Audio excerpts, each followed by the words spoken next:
फेविक्विक अपने ही बोतल में क्यों नहीं चिपकती, और ये ऐसा कौन सा जानवर है जिसके बच्चे अपने ही माँ के पेट में अपने भाई बहनों को खाना शुरू कर देते हैं। एंड क्या हो कि अगर उड़ते एरोप्लेन के दोनों पायलट अचानक से गहरी नींद में सो जाए तो उस प्लेन के साथ क्या होगा। और ये मछली में ऐसी क्या खास बात है कि जिसका सर काटने के बाद ही ये किसी भी चीज को गाजर मूली की तरह काट सकती है। और हाँ, दुनिया में एक लौता ऐसा रूम है जहाँ आप 1 घंटा रुकते हो तो आपको मिल सकता है करोड़ों रुपए। एंड क्या हो कि अगर पूरी दुनिया में अचानक से 5 सेकंड के लिए ऑक्सीजन गायब हो जाए तो हमारी दुनिया के साथ साथ हम लोगों पर क्या असर पड़ेगा, आइए पूरी तरह से जानते हैं। इसलिए शुरुआत में ही वीडियो को लाइक एंड सब्सक्राइब कर दो क्योंकि बाद में आपको कोई डिस्टर्ब ना कर सके। नंबर 10, आपने इस फेविकोल को तो बहुत यूज किया होगा, लेकिन क्या आपने कभी ये सोचा है कि ये हर चीज को तो एकदम सही से चिपका देती है, लेकिन ये फेविकोल अपने ही बोतल में क्यों नहीं चिपकती। तो देखो, अगर उस फेविकोल या किसी भी ग्लू की बोतल का ढक्कन खुला हो तो उसका ग्लू ठोस होकर चिपक जाएगा, क्योंकि फेविकोल एक सिंथेटिक रेजिन एडेसिव यानी कि चिपकने वाला मटेरियल जो मुख्य रूप से पॉलीविनाइल एसीटेट एंड वाटर और कुछ अदर केमिकल को मिलाकर बनाया जाता है, जिसके मेन 4 प्रकार होते हैं: Fevicol MR, Fevicol SH, Fevicol marine और लास्ट में फेविक्विक। जो फेविकोल एमआर है ये स्कूलों और ऑफिसों में यूज होता है, जो कार्डबोर्ड, लकड़ी, थर्माकोल को चिपकाने में काम आता है। एंड अब फेविकोल एसएच जो विशेष रूप से फर्नीचर यानी लकड़ी को जोड़ने के लिए काम आता है। अब फेविकोल मरीन ये वाटर रेजिडेंस यानी पानी से खराब न होने वाला ग्लू होता है, जो अक्सर नमी वाले क्षेत्रों या समुद्री तटों के फर्नीचर के लिए यूज किया जाता है। अब सबसे लास्ट में फेविक्विक, जिसे मुझे आपको बताने की जरूरत नहीं है लेकिन बता ही देता हूँ, क्योंकि जो फेविक्विक की बोतल में ग्लू होता है ये एक इंसेटेड लिक्विड एडहेसिव है जो किसी भी चीज को जड़ से चिपका देता है, जिसमें अलग अलग केमिकल और साइनो एक्रिलेट से बना होता है, जो हवा के कांटेक्ट में आते ही सूख जाता है। और हाँ, कमेंट में ये जरूर बताना कि किस किस ने इसको यूज किया है। नंबर 9, आप इमेजिन कर सकते हो कि शार्क के बच्चे अपने ही माँ के पेट में अपने अपने भाई बहनों को खाना शुरू कर देते हैं, क्योंकि कुछ शार्क स्पेसीज में सेंट टाइगर शार्क के बेबीज माँ के वोम के अंदर एक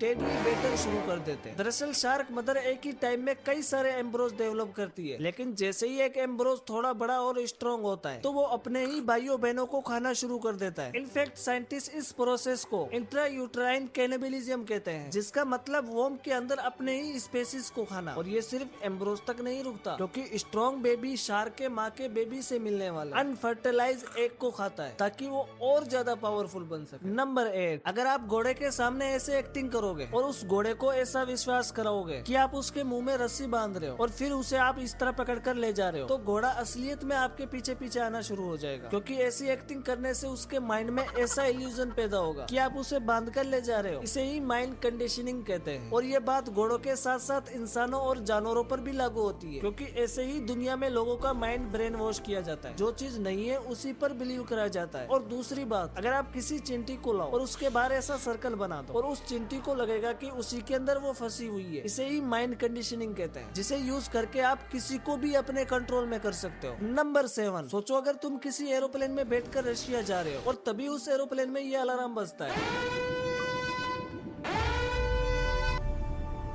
दोनों पायलट सो गए हैं, अब क्या होगा?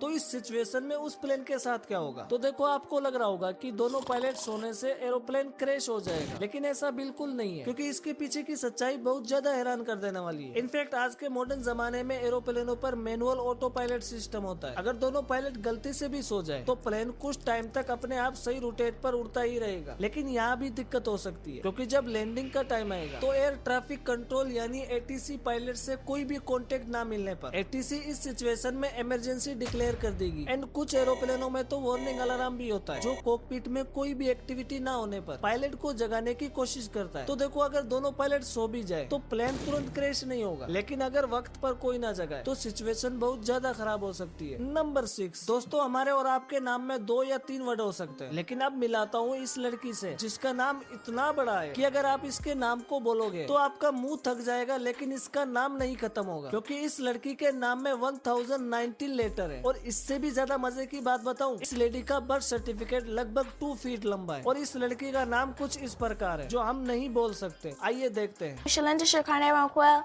您这是每个少年长，每个少为因为要看你下3，你是买来更长，可以你是的晚，也忘了长你习惯，才看你少别不当时，就是这个老爷 West Park Mission Direct 可以भी शानदार लेके शाबाश मेरी सुने देश में कोने लोई इसमें नेम इज खुनिया। चलो छोड़ो यार, इतना बड़ा नाम कौन बोले और कौन याद करे। अगर ये नाम सुनकर भी आपको मजा नहीं आया तो अब इस वीडियो में इस जगह का नाम सुनो। इनफैक्ट अगर आप अपने दोस्तों के साथ इस जगह पर घूमने आए हो और बाय बाय चांस आप खो गए हो तो इस जगह का नाम याद करते करते आपकी पूरी जिंदगी गुजर जाएगी, लेकिन नाम याद नहीं होगा। ये जगह का नाम न्यूजीलैंड में मौजूद है और इसके नाम में 85 लेटर्स है, जो दुनिया में सबसे लंबे जगह का नाम है। तो इसे भी सुन लेते हैं।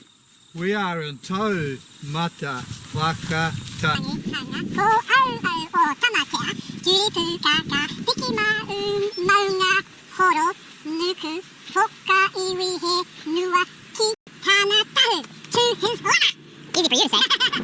नहीं ये मजाक हो रहा है, एक सेकंड यार, मजाक हो रहा है।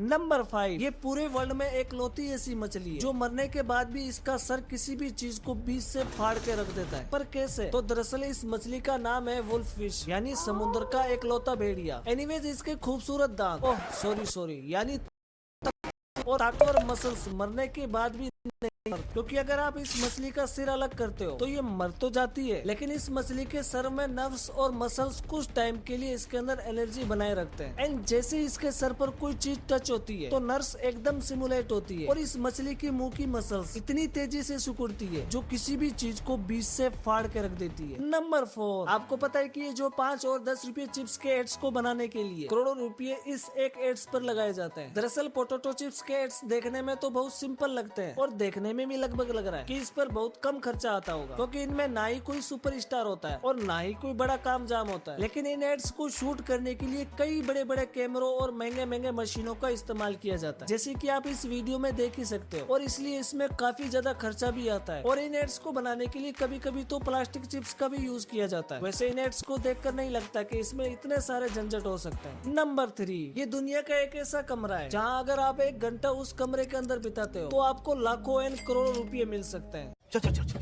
এই যে দাদা হ্যাঁ কলকাতা একটা कोलकाता कि इस कमरे के अंदर करना क्या पड़ता है? तो दरअसल यह है दुनिया का सबसे क्वाइटेस्ट रूम, एक्वाइड चेम्बर, जो अंदर से एकदम शांत है, जिसे बनाया है माइक्रोसॉफ्ट के बादशाह बिल गेट्स। एनीवेज ये कमरा अंदर से इतना शांत है, इतना शांत, अगर कोई बाहर जोर से चिल्लाए तो अंदर बिल्कुल ही आवाज नहीं जाएगी। और इससे भी ज्यादा इंटरेस्टिंग बात बताऊं, आप इस कमरे के अंदर अपने ही हार्ट की हार्ट बीट सुन सकते हो, वो भी अपने इन दोनों कानों से। एंड यहाँ तक कि आप अपने ब्लड फ्लो की भी आवाज सुन सकते हो। अब आप सोचोगे कि अबे यार इतनी शांति है तो हम आराम से मौज मस्ती करते करते 2 या 3 दिन रुक जाएंगे, तो आप गलत सोच रहे हो। जो लोग इस रूम में रहकर आए हैं इस कमरे में रहने से हालत टाइट हो जाती है, क्योंकि ये कमरा इतना शांत होने के कारण इस कमरे में रहना बहुत ज्यादा अनकंफर्टेबल लगता है और पागलों जैसा फील होने लगता है। तो कमेंट में बताओ कि कौन कौन जाना चाहता है इस रूम में। नंबर 2, क्या आपने कभी ये सोचा है कि ये जो छोटी छोटी ब्लू और रेड एलईडी बल्ब है, ये किस कारण से इन पर लगाया जाता है और इन्हें बनाया किसने? तो देखो, दुनिया की पहली विजिबल रेड एलईडी 1962 में निक होलोयाक जूनियर ने रेड एलईडी डेवलप की एंड कुछ सालों बाद ग्रीन एलईडी भी डेवलप हो गई और इनका यूज कैलकुलेटर्स, डिजिटल वॉचेस और बहुत सारे डिजिटल चीजों में होने लगा। लेकिन आरजीबी रेड, ग्रीन, ब्लू इस कलर सिस्टम को कंप्लीट करने के लिए ब्लू एलईडी होना जरूरी था। बिना इसके ना व्हाइट एलईडी बन सकती थी, ना फुल कलर डिस्प्ले पॉसिबल। और बड़ी बड़ी कंपनियां जैसे IBM,